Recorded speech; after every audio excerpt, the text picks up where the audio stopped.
Start. उपसभापति महोदय, भारत सरकार ने हमारे महान पड़ोसी चीन को एक सांस्कृतिक शिष्टमंडल भेजा है। वह शिष्टमंडल भारतीयों का चीन के लोगों के प्रति अभिनंदन और सद्भावना लेकर गया है। चीन की सरकार और चीन के लोगों ने उसका जो हार्दिक स्वागत किया है, उसके लिए मैं कृतज्ञता प्रकट करता हूँ। मुझे दुख है कि दक्षिण अफ्रीका की सरकार की जातीय नीति अभी भी जारी है और उसके कारण गंभीर परिस्थिति पैदा हुई है। भारतीय इस नीति से बहुत चिंतित हैं क्योंकि भारतीय उद्भव के अनेक लोग दक्षिण अफ्रीका में रहते हैं, किंतु यह प्रश्न अब केवल दक्षिणी अफ्रीका के हिंदुस्तानियों का ही प्रश्न नहीं रह गया है, बल्कि उसका महत्व काफ़ी अधिक बड़ा और विस्तृत हो गया है। यह जातिगत आधिपत्य और जातिगत असहिष्णुता का प्रश्न है। अफ्रीका में रहने वाले हिंदुस्तानियों से भी अधिक अब यह अफ्रीका के रहने वालों के भविष्य का प्रश्न है।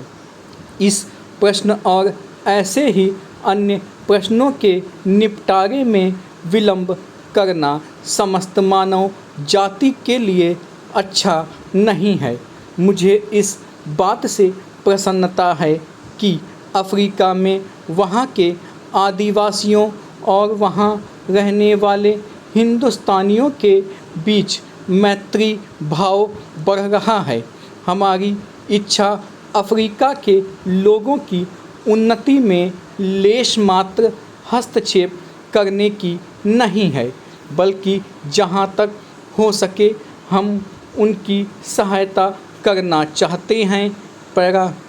मुझे यह भी खेद है कि श्रीलंका में बहुत दिनों से रहने वाले अनेक भारतीय मत देने के अधिकार से वंचित कर दिए गए हैं। वे श्रीलंका के वैसे ही नागरिक होने का दावा करते हैं जैसे कि उस देश के अन्य निवासी करते हैं। श्रीलंका के साथ हमारा संबंध सहस्त्रों वर्षों से रहता आया है और हमारे संबंध अत्यंत मैत्रीपूर्ण रहे हैं। हमने श्रीलंका की स्वतंत्रता का स्वागत किया था और हम यह आशा करते थे कि उसके लोग स्वतंत्र जाति के रूप में हर प्रकार की प्रगति करेंगे, पर वहाँ के नागरिकों की एक बड़ी संख्या को उनके अपने नैसर्गिक स्वत्वों से वंचित कर देने से सच्ची प्रगति नहीं हो सकती। उससे तो बहुतेरे जटिल प्रश्न और उलझनें ही पैदा हो सकती हैं, जैसे कि हो भी गई हैं।